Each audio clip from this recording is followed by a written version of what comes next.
Terima kasih untuk kesempatan baik pada saat ini. Nama saya adalah Obed Nili, ya.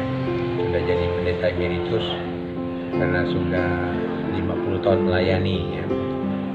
Saya pelayanan terakhir di GPSK Sangkakala 10 selama 7 tahun, kemudian Januari 2021 saya emeritus.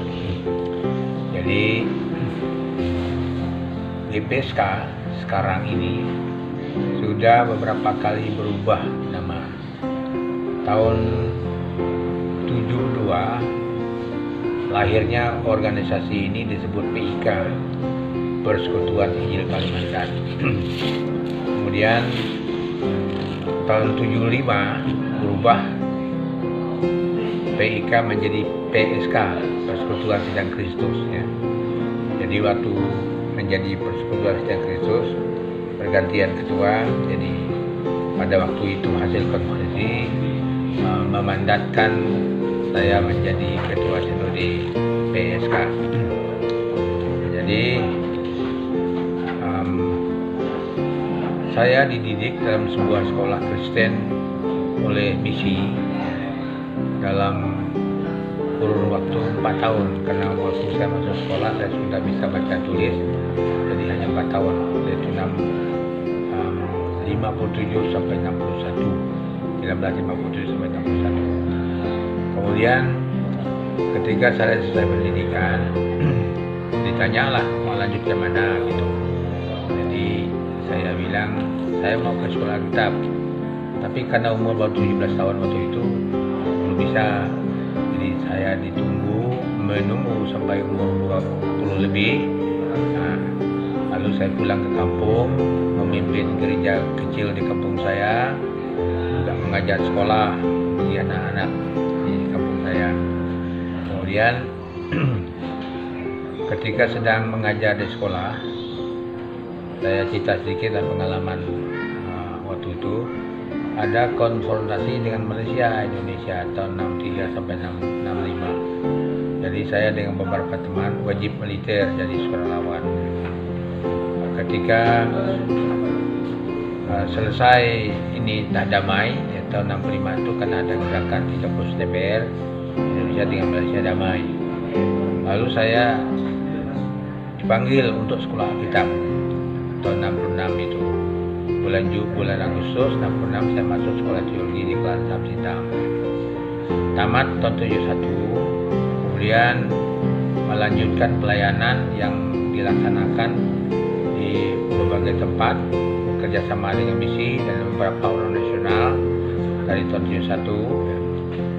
Ketika konferensi pertama tahun 72 seperti yang saya katakan tadi, bermuncullah sebuah kerja nasional yang disebut PIK, sekarang GPSK. Jadi GPSK ini memang sebelum dibentuk sebagai sebuah organisasi, seingat saya penginjilan ini berlaku mulai dari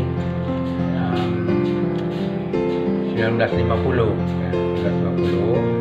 Kemudian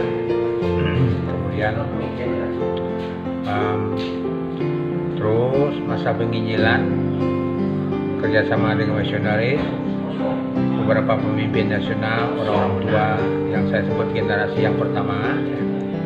Jadi waktu itu ketika saya selesai pendidikan, saya juga bekerja sama dengan misi untuk merintis gereja-gereja walaupun belum ada organisasi ya. Itu sebabnya tahun 72 kami merasa penting mendirikan gereja nasional yang disebut PSK sekarang. Kemudian berlanjut terus ya. Kami bersyukur kepada Tuhan di tengah-tengah masa yang begitu mendesak orang-orang harus memilih salah satu agama. Selesai 65 itu ada desakan daripada pemerintah harus memilih salah satu 3 agama di Indonesia. Jadi kebanyakan masyarakat yang pernah diinjili oleh misi dan orang-orang nasional ketika itu memilih Kristen Protestan ya. Itu yang saya ingat ya. Kemudian berlanjut terus setelah bentuk organisasi PIK kemudian jadi PSK tahun 1984 ditambah G di depan ya, sehingga menjadi GPSK sampai sekarang ya.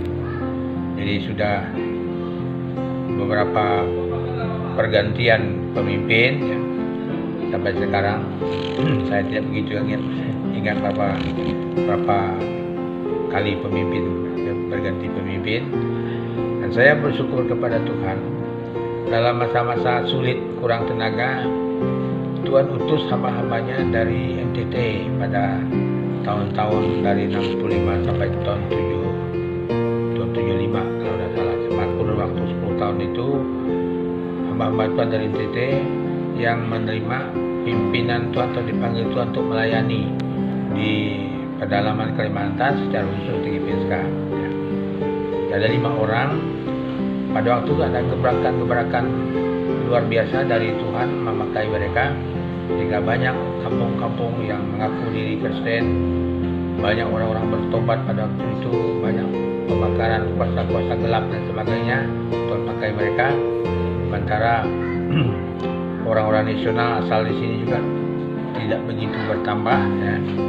Hanya beberapa orang, tetapi sampai saat dimana kami merasa perlu selesai pendidikan sebentar kurang lebih 1 tahun di Batu Malang, melihat perkembangan GPSK pada waktu itu saya tidak ingat begitu berapa banyak, memang dari ribuan ya. Maka kami merasa perlu mendirikan sekolah kitab setelah saya selesai pendidikan 1 tahun di Batu Malang tahun 1982. Angkatan demi angkatan kami hanya program 3 tahun, 1 angkatan ya. Sampai ada juga pengerja-pengerja nasional yang asal GPSK pada waktu itu ya.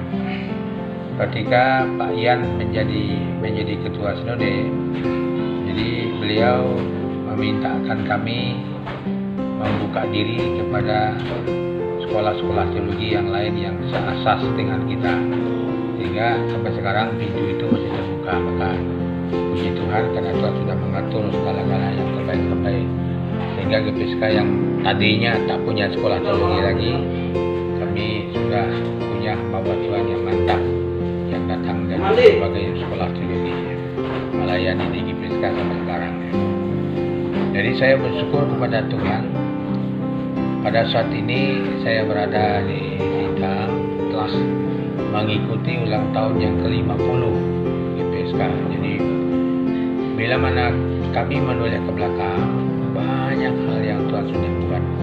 Walaupun cukup banyak tantangan yang kami hadapi, khususnya pada masa penginjilan, karena kita pada waktu itu bukan seperti sekarang, ada jalan pas semua, ada motor, tapi pakai speed saja, ikuti sungai, kemudian jalan kaki.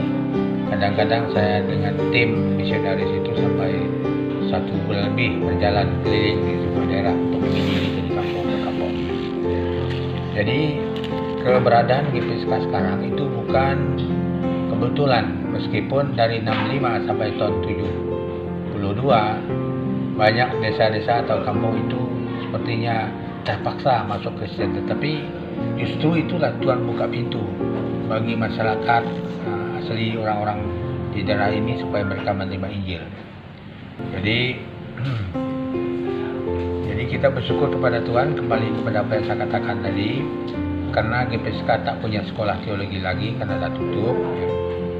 Jadi Tuhan buka jalan bagi gereja GPSK yang bertambah tiap tahun sampai sekarang, sehingga banyak hamba Tuhan yang melayani daerah ini sampai sekarang, walaupun kadang-kadang hanya beberapa waktu ada yang praktek, kemudian kembali sekolah, kemudian juga mungkin juga ada yang pindah ke gereja yang lain. Tapi saya lihat memang Tuhan bekerja secara luar biasa di dalam kehidupan bergereja di GPSK sampai sekarang. Lalu apa yang Tuhan sudah buat memang patut kita syukuri. Saya sendiri berpendapat tidak boleh kami puas dengan apa yang Tuhan sudah lakukan pada masa-masa yang lalu, 50 tahun yang lalu ya misalnya. Jadi kerinduan kita ke depan, GPSK ini harus membuat terobosan-terobosan baru bagi kemajuan gereja ini. Kalau dulu kita berkembang di desa-desa sampai sekarang, tetapi kita boleh membuat terobosan berkembang sampai ke kota-kota seperti banyak organisasi yang lain. Itu harapan kita. Kemudian tentu sesuai dengan kemajuan zaman sekarang, kerinduan kita itu supaya gereja-gereja GPSK ini makin hari makin kuat, makin hari makin semangat untuk memuji, menyembah Tuhan, memuliakan Tuhan. Dan hamba Tuhan yang terpanggil ke sini, kami harapkan, kami berdoa supaya mereka dipanggil hidup untuk melayani. Itu harapan kita. Jadi ke depan kita tidak hanya memikirkan program-program 1 periode atau 2 periode, tapi menurut saya doakan supaya kemajuan GPSK itu menjadi nyata dalam 50 tahun yang akan datang. Meskipun mungkin kami hamba Tuhan yang sudah tua ini nanti satu ketika Tuhan panggil, tetapi Tuhan panggil hamba-hambanya untuk melayani, berkecimpung, membangun gereja GPSK, membuat jemaat ini menjadi jemaat milik Yesus Kristus. Karena seperti yang Tuhan Yesus katakan, aku membangun jemaatku di atas batu karang ini dan alamat pun tidak akan mengalahkannya. Ya. Demikian sedikit sejarah singkat daripada perkembangan, mulai daripada masa penanaman jemaat sampai kepada mendirikan gereja sampai saat ini. Kiranya ke depan nanti gereja ini menjadi gereja yang kuat, gereja yang bersemangat, gereja yang diselamatkan oleh Yesus Kristus, Tuhan Ibu selamatnya. Ya. Terima kasih Pak, Tuhan berkati. Terima kasih. Nama saya Pendeta Daniel Stefanus Markus. Kita bersyukur karena Tuhan, atau khususnya saya bersyukur karena Tuhan memberikan kesempatan untuk melayani di GPSK. Saya pernah menjadi ketua umum Sindre GPSK, ketua umum Sindre GPSK yang ke-6. Dan saya merasakan bahwa Tuhan itu luar biasa untuk memimpin GPSK. Karena dari tahun 72 atau tahun 1959 sebenarnya perintisan itu mulai ya, dan dilembagakan tahun 72. Kemudian ada sejarahnya lagi, pertama PIK, kemudian menjadi PSK, lalu karena aturan pemerintah juga di tahun 1988 maka PSK itu berubah menjadi GPSK. Dan kita bersyukur karena kita bisa merayakan ulang tahun GPSK yang ke-50. Nah, Jadi sebagai orang yang ada di GPSK, yang melayani GPSK, yang memimpin GPSK, saya mengucapkan selamat ulang tahun GPSK yang ke-50, ulang tahun emas GPSK. Sungguh Tuhan Yesus memberkati. Harapan yang kita atau harapan saya bahwa GPSK semakin maju, semakin kuat, dan kita tetap bersatu. Dan saya berharap kepada teman-teman atau kepada jemaat yang berpikir mungkin pemimpin GPSK harus orang GPSK, ya. Dan saya pikir itu sesuatu yang biasa, tapi saya mengajak kita semua untuk tidak lagi berpikir seperti itu. Karena GPSK ini adalah milik bersama. Kita ini satu GPSK, siapapun pemimpin nanti ke depan tahun 2023-28 ya, kita semua tetap mendukung ya. Jangan kita kotak-katik atau kita mengotak-katikkan atau mengkotak-kotakkan siapa yang harus menjadi pemimpin. Jadi saya mengajak seluruh jemaat atau semua yang nonton ini supaya kita tetap memegang kita ini satu GPSK. Terima kasih Pak, Tuhan berkati.